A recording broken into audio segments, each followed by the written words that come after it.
Welcome to the Beginner's Guide series. On today's episode, we're tackling one of my favourite subgenres of metal of all time, Funeral Doom. So what is Funeral Doom? The best way I could describe it to you guys is it's like you're jumping into a vortex. There's no lights, there's no sound, and there's no escape. That's what it feels like when you're listening to a good Funeral Doom album. So what does it sound like? How does it differentiate from the other doom metal genres? From epic doom, from stoner doom, death doom? How does it stand out from the crowd? Well, let's take a listen to one of my favourite bands. I'm currently wearing this shirt, Ahab from Germany, and Below the Sun. Let's listen.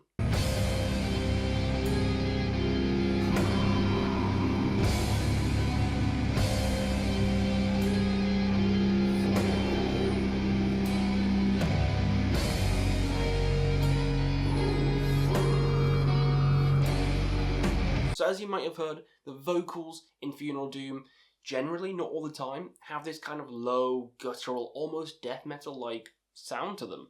And they're used more as like an instrument to complement the atmosphere, as opposed to epic doom per se, where the vocals are the highlight. Whereas in Funeral Doom, they're more in the background, they're more another instrument. You also might have noticed the tempo is a lot slower. It's slow. Everything is slow for a reason, because it builds that atmosphere.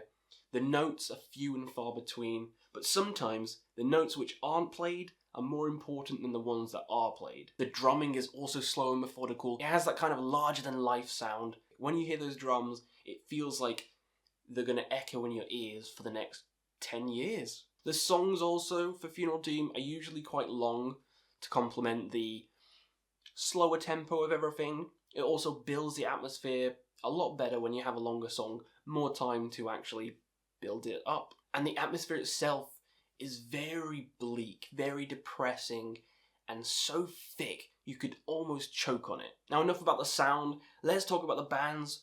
First up, we're going to go with some of the pioneers, some of the pioneering bands of Funeral Doom itself, how it started, and the albums to check out from each of them. And then at the end, I'll give you just a couple more Funeral Doom albums, ones that are personal favourites to mine. They might not have pioneered anything, but I still think you should check them out. So let's start in 1991. So first up, Thergothon. I'm not too sure if I've said that right, but in 1991, they created the first piece of Funeral Doom music, and it's in the form of a demo. And the demo happens to be really hard to say, so I'm not even going to try and butcher it, but everything will be in the description down below. All the titles of the albums, all the band names will be down below so you can check them out at your own leisure. But yeah, they released the first piece of Funeral Doom music back in 1991, and it inspired a lot of other bands. The second track is called Evoken, and if you know, Evoken is a big Funeral Doom band nowadays, and they got their inspiration from that second track, from that demo.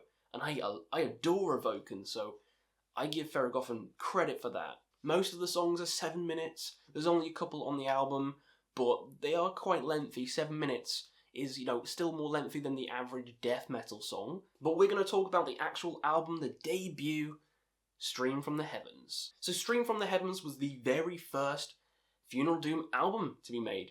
The very first one. So Thergothon are the pioneers. They're the ones that created it all. It was recorded in 1992, but because of difficulties with a record label, it wasn't actually published until like 1994, around the same time as another band which we'll talk about. And it's a bit of a shame because the band broke up before they got to see the album released. Before the album was out, they were no more, but the album lives on. The album lives on, I was going to say in infamy, but no, famously, as one of the pioneers of Funeral Doom, and one of the better albums in the Funeral Doom genre. It has all the characteristics that I was talking about, the sound, the low guttural growls, the long elongated notes that they're playing, the moody atmosphere about everything. It had all the hallmark traits of Funeral Doom, and it was the OG, it was the very first one, and it's one you should 100% check out. If you want to get into Funeral Doom, I think you should start with the very first one. So in the same year, 1994, the same year Stream from the Heavens was actually released, another Funeral Doom band was alive and kicking, and they released their debut album. The band in question was Esoteric. Esoteric is one of my favourite bands. One of my favourite bands in the genre, if not probably my second, almost first. I love these guys. And these are one of the pioneers. So in 1994, before Stream from the Heavens was released, they released their debut, which I'm gonna have to try and decipher. Epistemological Despondency. That was probably wrong again. Funeral Doom bands seem to have a way with words, don't they? With an 89-minute runtime, 3 songs over 20 minutes long. Yes, this album is perfect. This album is, for me, it's one of the best Funeral Doom albums from one of the better Funeral Doom bands, in my opinion. I adore these guys, and this album is a masterpiece. But they have other masterpieces up their sleeve. It's not like Thergothon, who only had that one album. They only had Stream from the Heavens. They broke up before it came out, and they never released again.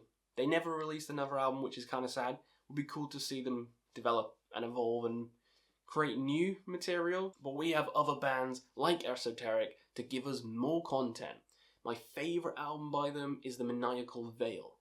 This actually looks like the vortex I was talking about.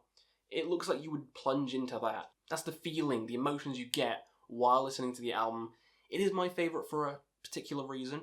It is heavier, it's more aggressive, it's darker, it's probably the darkest. It's probably the darkest Esoteric album, so I love it. And they had an album last year which made my top of the year, A Pyrrhic Existence, which is also just beautiful. It's a beautiful album. With the first song being over 20 minutes long, it's how you kick off an album. That is how you do it. Esoteric deserves your love. One of the pioneering bands of Funeral Doom, and one of my favourites of all time. So now moving on to a band called Funeral. They released a demo in 1993 called Tristesse, which was an amazing EP. Then they released their first album in 1995 called Tragedies. And this is a lot different. This is Funeral Doom done a bit differently. They have a female vocalist on this one. It starts off clean. You know, you don't have that typical guttural growl. You have beautiful female singing on it. And it kind of takes you aback, but the mood is still there. The slow tempo is still there.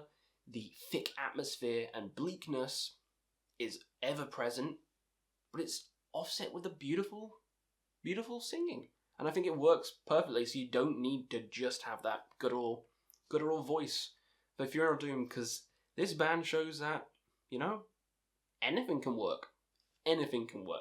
Sadly, she was only on this album and wasn't on any of the ones after this, which is a shame. But the other albums are also fantastic. But this is the classic, 1995. This is the one of the pioneering albums, one of the pioneering bands, and definitely one of the bands you should check out. The album is called Tragedies, and it's bleak for another reason.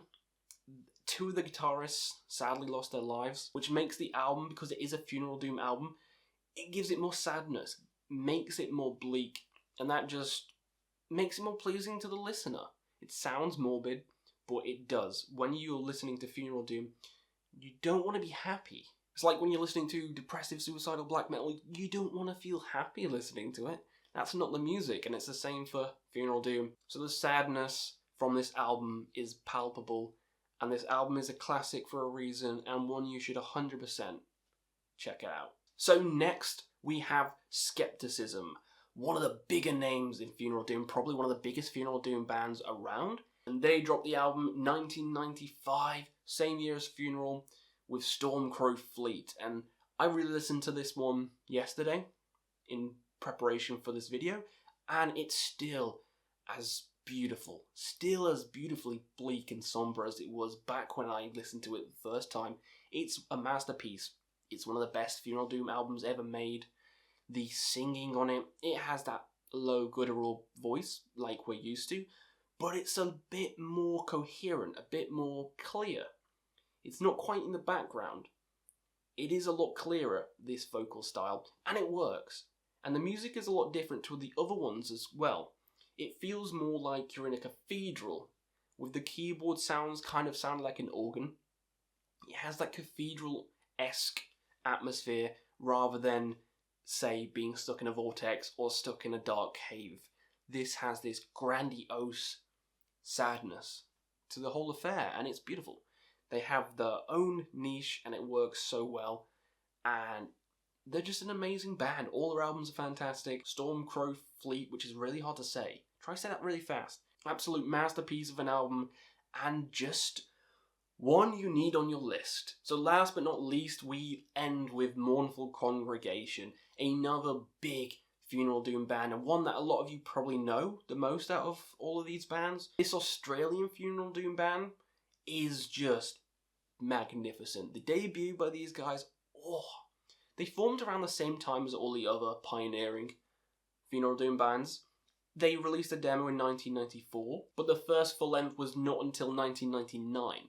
So this is the latest first album release that we've got so far by a pioneering band, but they were around producing demos back 1994 alongside the other bands. The debut in question was Tears from a Grieving Heart, and from that title, you know what you're getting yourself into. You know absolutely what you're getting yourself in for. Just a bleak, sad, beautiful time. And that's what you get. The song Opal of the Stream Beneath the Hills, 13 minutes of pure bliss. Adore that song, adore this album. Long songs, beautiful songs. Mournful Congregation can do no wrong. But I think my favourite it might be the latest one, 2018, The Incubus of Karma. I do really love that album as well. It's hard to pick because, again, they're another band doesn't really do bad albums. All their albums are fantastic, so it would be hard to rank them. So that does it for the pioneering bands, some of the main bands you should check out. And now I'm going to give you some of my picks. They might not be pioneers, they might not be the oldest of the funeral doom bands, but I think they are ones you should 100% check out. Starting with, of course, the one I showed you in my intro, Ahab, the one I'm proudly wearing.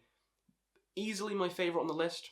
Easily. They have their own style, kind of like Skepticism with their own style. Ahab has a nautical theme to all their songs. It feels like you're at sea. You're on a long voyage. Like the album called Wretched Sea, which is the one I think you guys should check out, is a concept album. All about Moby Dick and Captain Ahab and hunting the white whale, kind of like Leviathan, kind of like Blood and Thunder, which is an amazing song as well. But this album is just magnificent. The crashing of the waves, you hear that, the creaking of the boat, just everything. When he screams "whale ahead," beautiful, absolutely beautiful. You can't go wrong with any of their albums. They're all concept albums, all based on books, and they're all nautical themed. And it's beautiful. One of my favourite bands of all time, in my top 3. In my top 3, I love them, can't talk about them enough. But let's move on, because I could do a whole video on Ahab. The second one I'm going to recommend is Bell Witch, and the album Mirror Reaper. It's about an hour and a half of pretty much one song. They do split it into part 1 and part 2, but part 1's like 40 minutes and part 2's like 30 minutes, so even if you class it as 2 songs, that's still long. But this is a journey and a half. An hour and a half of one song, which is just magnificent. Magnificent, the mood it evokes, the darkness, the despair, the bleakness throughout this song, the places it goes, the hills and troughs, the journey. It's fantastic. Amazing, and all of Bell Witch's albums are. All of them. Even the latest one, Stygian Bow Volume 1, which came out recently, is still fantastic. It's not quite as good as the older ones, I think, because it was a split album with Aerial Ruin. I do prefer all the other ones. They're a bit darker, a bit more depressing, but still great nonetheless. But the one you should definitely check out is 100% Mirror Reaper. And finally, we mentioned them with Thergothon, Evoken, and the album Antitheses of Light. From that album cover, you know it's going to be dark. This is the darkest album on the list. It's the heaviest album on the list. It kind of borders into Death Doom at some parts, but it is Funeral Doom through and through. The songs are long, they're dark, they're evil, and depressing, but also intense as hell, and that's what I love about this one. This album in particular is just beautiful, and it brings something new to the table. It's inventive. It's a lot eviler and heavier, and I love it for that. So definitely check out Evoken. one of my favourites again. So there are quite a lot that I've missed off. There's loads to explore in the Funeral Doom genre. Loads to get your teeth into. I've missed off Doom Verses. There's The Shape of Despair, and Drown, who had an album this year, Subaquacious, and it may be in my top 5 of the year. I adore that Funeral Doom album. So you have a whole library of Funeral Doom bands to check out and explore. So hopefully this video has inspired you to go out and listen to more Funeral Doom, to try and get into the genre if you haven't, or maybe just pick up an album that I've recommended, because the more people into more genres, the better.